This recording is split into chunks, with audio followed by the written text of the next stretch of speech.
Welcome to this lesson. Andre and our staff have combed through our best lectures, speeches, and presentations to bring you today's principle. As you watch these lessons, keep in mind how you might best apply the morals, wisdom, and principles in your ordinary daily activities. We know that what we practice and support with intention, we can improve on. Leadership and diversity advocacy requires that we practice both mentally and in the demonstration of our values. Take this time to reflect on your behaviors, build on your strengths, and minimize your areas of weakness. Remember, we look forward to seeing who you become. Andre and our team at AM Horizons will start you on this journey now.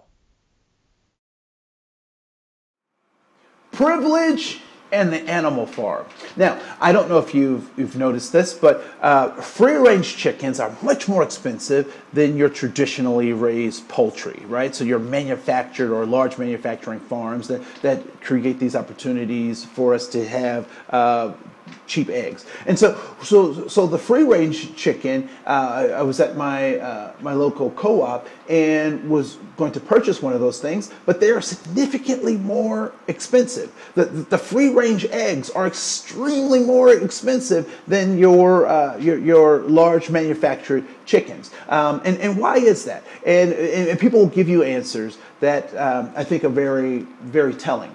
So one set of answers was that the reason it's more expensive is because the chickens have a better quality of life. So they're able to experience the sunshine. They live in open spaces, better neighborhoods, if you will, and they get better treatment as a result of living in those better neighborhoods, and they have a general overall healthier outcome. I also heard that they're more expensive because people have to chase them to bring them to market, right? So that's the existence of the free range chicken. The existence of the largely manufactured industrial raised chicken is somewhat different. There are lots of chickens, you know, in tight areas, and because there are so many of those chickens, they have to be mindful of cannibalization. So chickens will cannibalize each other. They will eat each other, or they will kill each other, particularly if their quarters are too cramped. And so there's monitoring of those environments that have to be done. And because they're in such close proximity, there's lots of filth in those environments. There's also a need for antibiotics. So there are drugs in those communities, right? So we have filth and crime, murder. We have drugs in those communities, but we're able to produce chickens at a much at an economy of scale that makes them able to be purchased by everyday people. And so when we start to think about that, yes, we can pay more for chickens. And I would suggest that given the free-range chickens' position in this particular story, that they are the group with privilege, and that the industrial raised chickens are in a position where they do not have as much privilege as the free range chickens. But in both cases, what we fail to realize is that both of those chickens, whether they have privilege or they don't have privilege, are participating in a system where they both will be fed as dinner. They'll be dinner. So whether you have privilege or you don't have privilege, if you're a part of the system, or you're a part of the game, if you will, if you're in the farming agronomy system, you may think that you're advancing, but you will be served up just like the rest of us. Privilege and the chicken. The animal farm. Wow. Sorry for the interruption. I needed a break. Andre was challenging some of my basic assumptions. While I get myself together, check this out.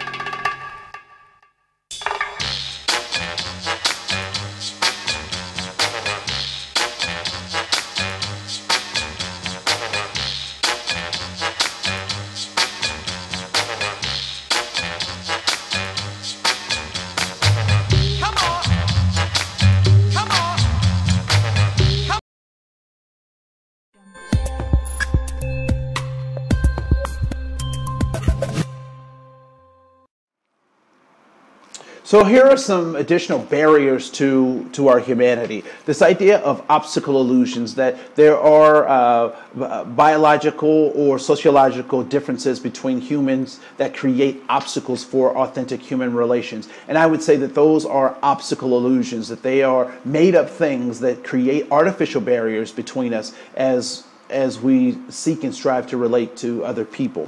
I would also say that there's this idea of technology, and I get this from Dr. Mahmoud El-Kate, that there are ways in which we are tricked into giving up our humanity or not honoring others' humanity, and those tricks come in the form of racial or racial designations, as well as socioeconomic status, maybe gender roles. Those oftentimes can be tricks to trick us out of our humanity or trick us into not seeing other people as humans. The other thing is this idea or concept of dehumanizing.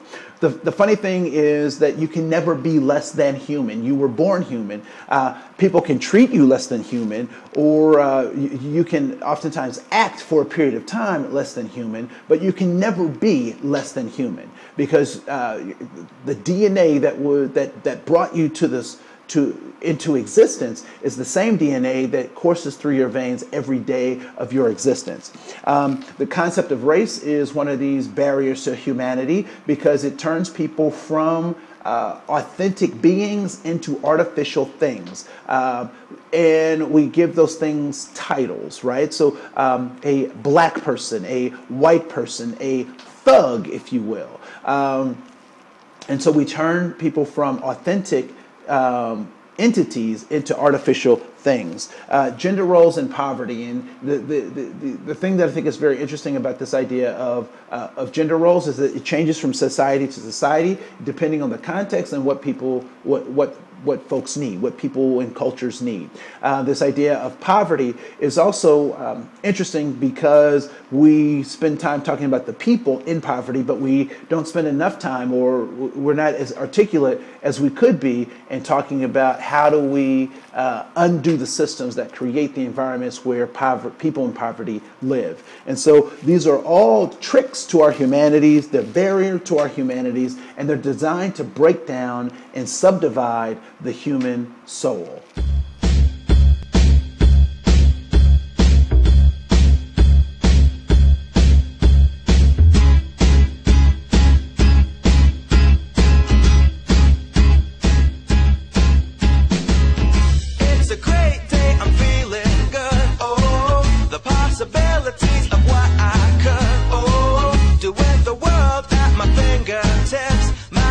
Imagination brings a smile up to my lips. Oh, fascinated, I'm moving fast. Oh, I'm optimistic as the days go past. Oh, opportunity is here for me, so come along and take a look, because I want you to see.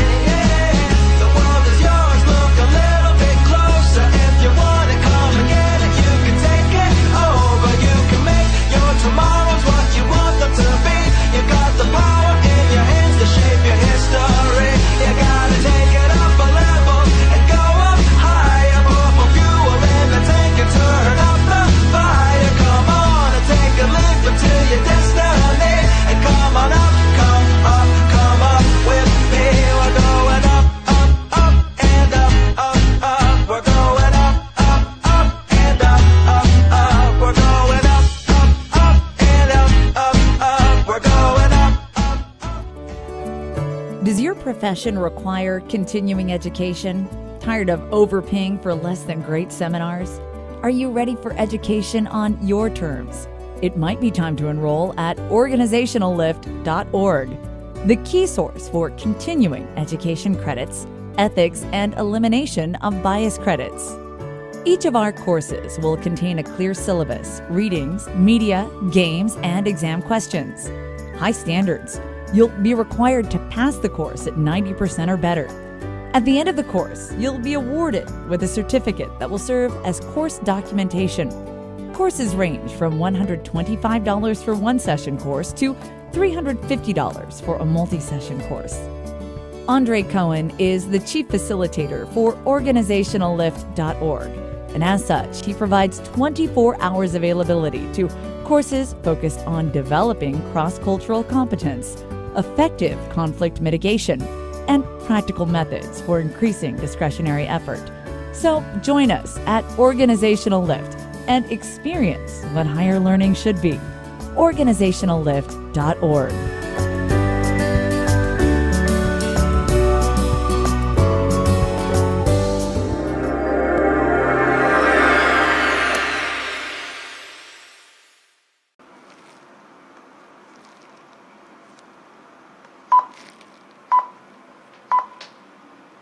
So race is a construct designed, built, and carried out by governments.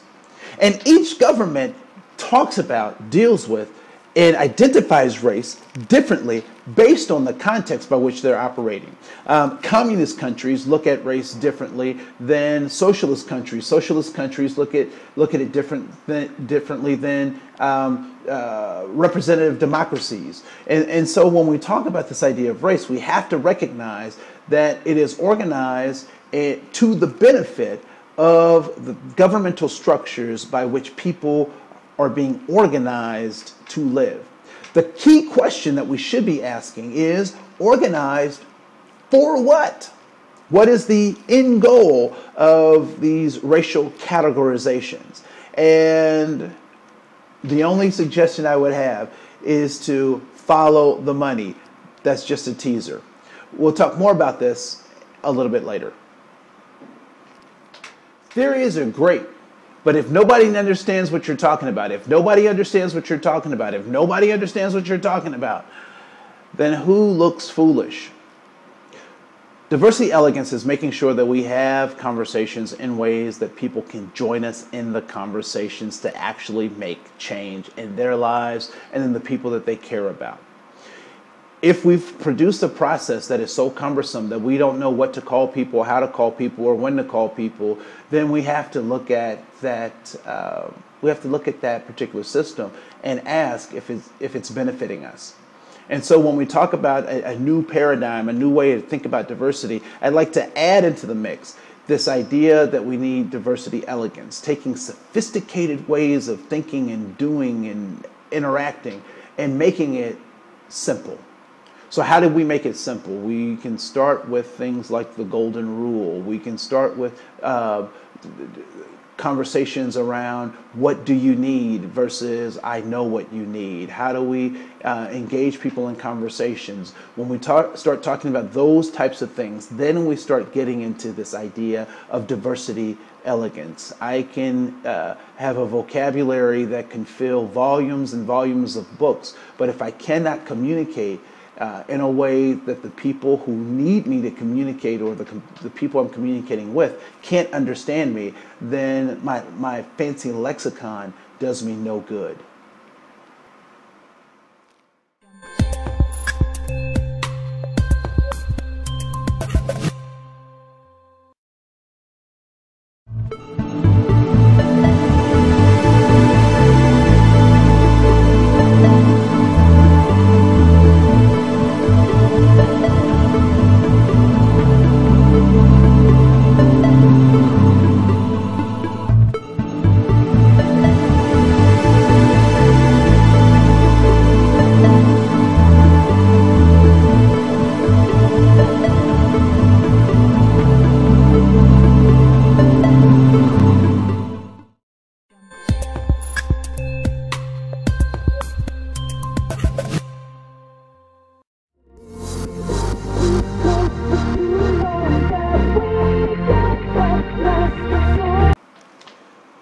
Diversity elegance. As far as I'm concerned, the iDevices and the Android devices are magic. As far as I'm concerned, it's magic. I don't know how they work. I don't know why they work. I just know that they work. Now, I will tell you that I was really surprised, though, because I have a master's in education and learning technology, how to use technology to learn, teach, and grow. But when my niece grabbed my iPad for the first time and started looking for her favorite app, I was dumbfounded. here's this device that as an adult I feel very accomplished using because I have advanced degrees and I understand the ramifications of how to use technology and the profundity of the ability to use technology. And here's this 16-month, 18-month-old little girl just zipping around. I look at ballet dancers and they make it seem so simple. But have you ever tried a ballet workout? So when we talk about this idea of diversity elegance, what we're talking about is how do we take, and one might argue that intelligence or wisdom is taking complex systems and making them applicable in very simplistic ways. And I think that's what Apple has done very well. I think the Android devices have done this very well, that they have taken these complex systems and made them very much user-friendly. And so when we talk about this idea of diversity elegance, how do we take sophisticated ideas but make them palatable enough that everyday people can use them? Things like internalized oppression or white privilege are great terms to use, but they're not very user-friendly to common folk. See, that there are ways in which my doctor talks to other doctors about medicine. And then there are ways that that same doctor talks to me about medicine and about the things that I need to do. And he talks about them in very different ways. And so when we talk about this idea of diversity elegance, we need to be elegant in how we talk about diversity so that people can come join us in the conversation and not be thwarted by the conversation before we even get started.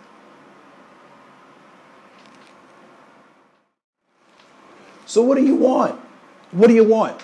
I would submit to you that ultimately we're all looking for safety, significance, and belonging, and that it is our behaviors that sometimes get us into trouble, that get us into conflict with other human beings, that we've created these cultures, these methods of adapting to the context that can sometimes be problematic, particularly when they're not helping us reach our goals. And so we are all goal-oriented. We're all looking for something. We're all striving for something. And so when we think about safety, significance, and belonging, that provides us an opportunity to look at the universality of the human experience and the human goals and actually try to work together to make sure that we all achieve and reach our individual goals. And so when we think about what it is that we want, we have to recognize that what the other person wants is very similar to what I want. However, our methods for getting those things may be very different, particularly given the context by which we have come to know each other, come to relate to one another, and interact with one another.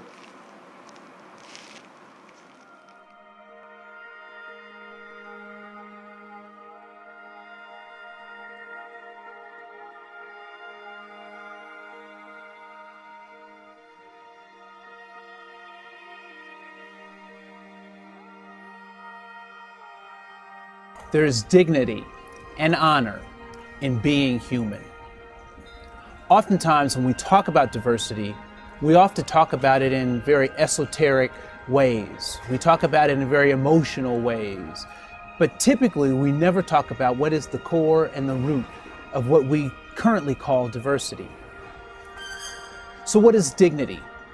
Dignity implies that there is a self-pride as well as a pride that is exuded and offered to other people. So as a part of diversity, there is dignity. There is also honor. Oftentimes, people confuse honor with respect. But honor is respecting at a very high level. Dignity, honor, and respect. There is dignity and honor in being human. What does it mean to be? None of us have done anything to be here on this planet. So we're not more worthy or less worthy than anyone else. We're just here to learn about how to be humans. And lastly, there is dignity and honor in being human. What does it mean to be human? Well, if we look up in the dictionary, we find something very interesting, that there are two definitions for the word human. One being the noun, having thumbs, having a big brain, and walking on two legs, human. But there's also the adjective of being human that describes how we should exist, the things we should do, the ways in which we should interact with each other. There is dignity and honor in being human.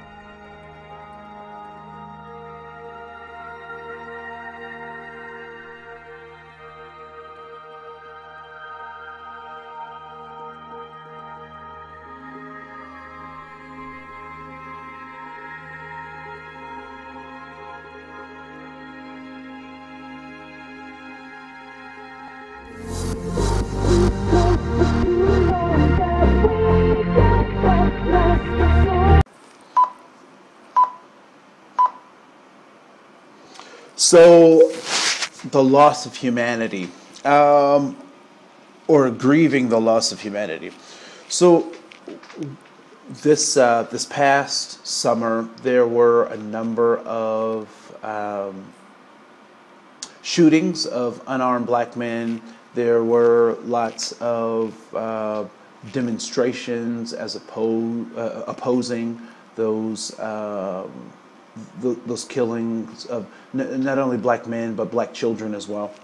And I found myself really feeling tormented about those things, feeling sadness and anger and depression, and I could not figure it out until I started looking at some work I was doing on another project around depression.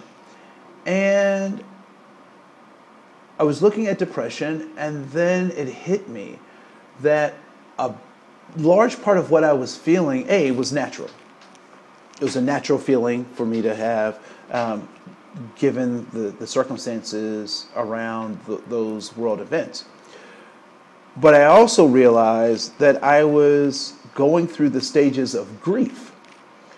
And in some ways, I was further along in some of those stages than some of my other friends who had just engaged in this idea of grief.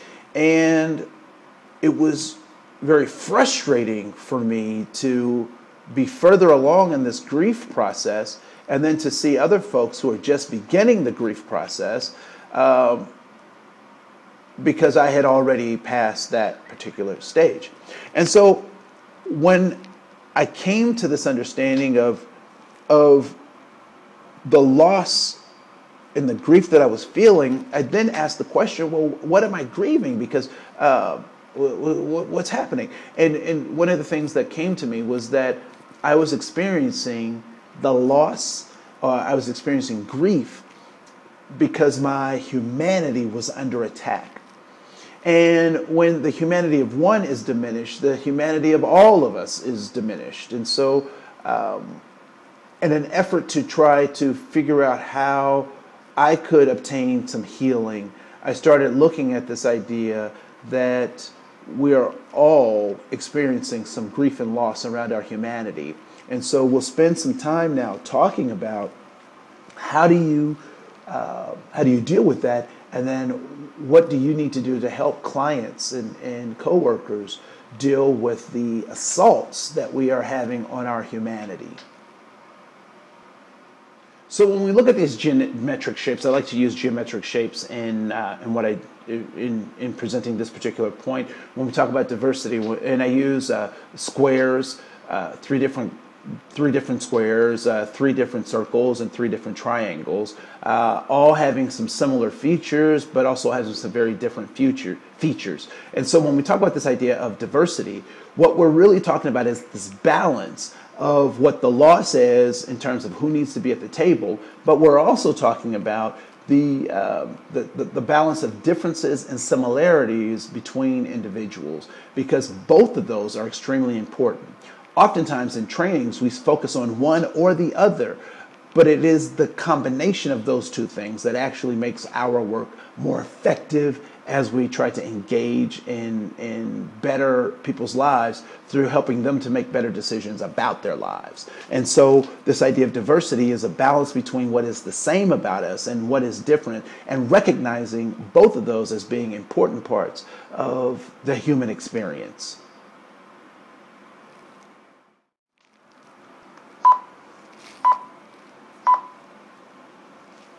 So equity is this idea of getting people what they need and not just giving them what you have to offer. A couple of examples of equity.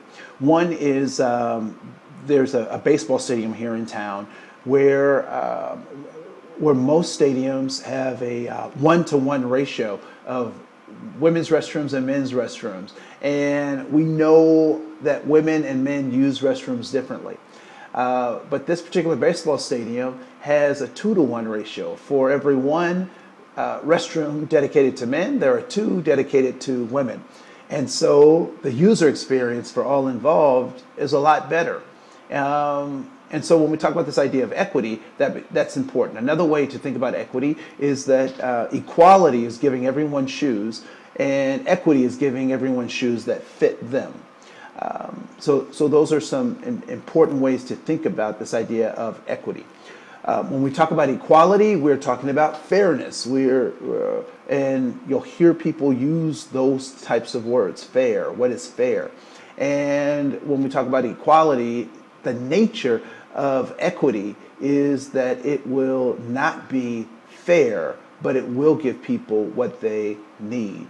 And so given those two concepts, as we work in our organizations, we need to ask ourselves, are we working for equality, or are we actually working for equity and making sure that people get what they need in a way that they need it?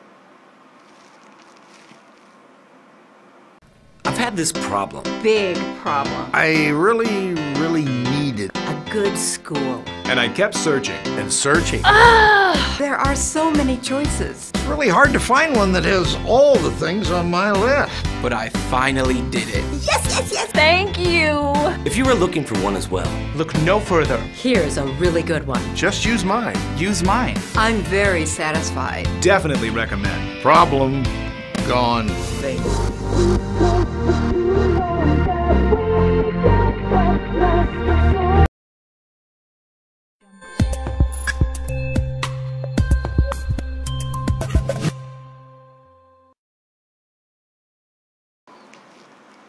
There is a monster searching for a soul.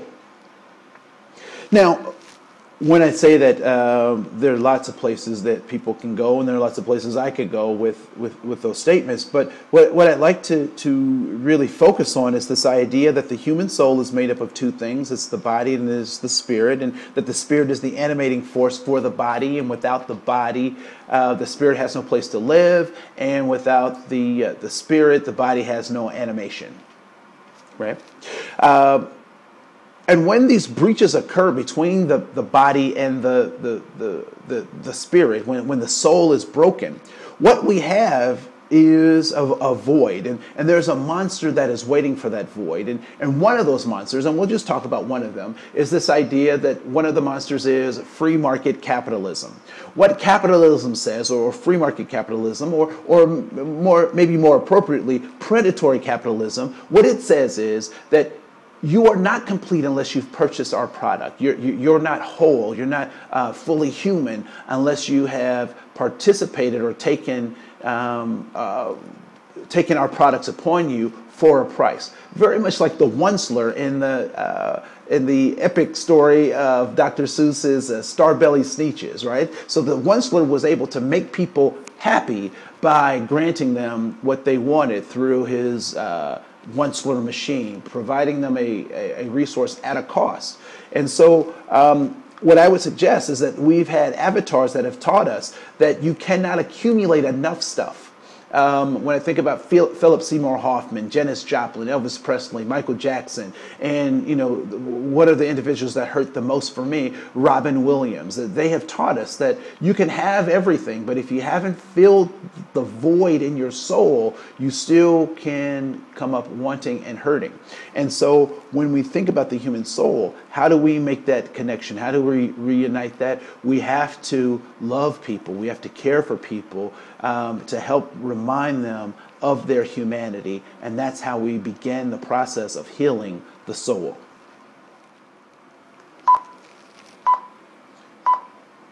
I believe that President Ronald Reagan identified this as in a pretty profound way, that as human beings, we are much more alike than we are different. And that the differences that we see could be perceived as, and I'm paraphrasing, obstacle illusions, artificial barriers to authentic human relations.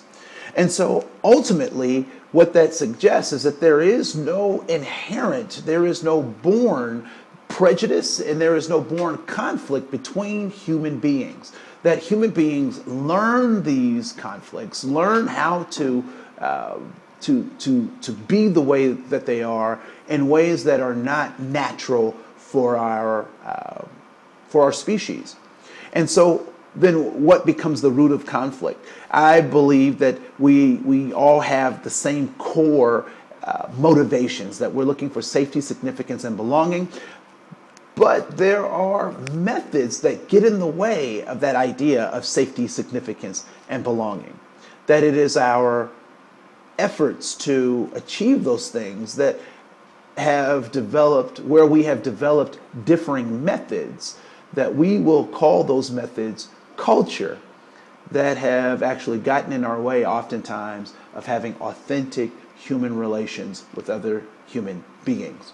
And so when President Reagan talks about aliens coming to the planet to greet us, and we seeing our commonalities, I would say, aren't there aliens already? As we oftentimes identify people who are not from our nation states as aliens. And so do those people not show us how much more alike than we are different? And then what do we do once we've encountered those aliens? Do we continue to propagate the same propaganda that has driven us apart, or do we show them how we unite as human beings and include them into our families, both metaphorically as well as a part of our communities?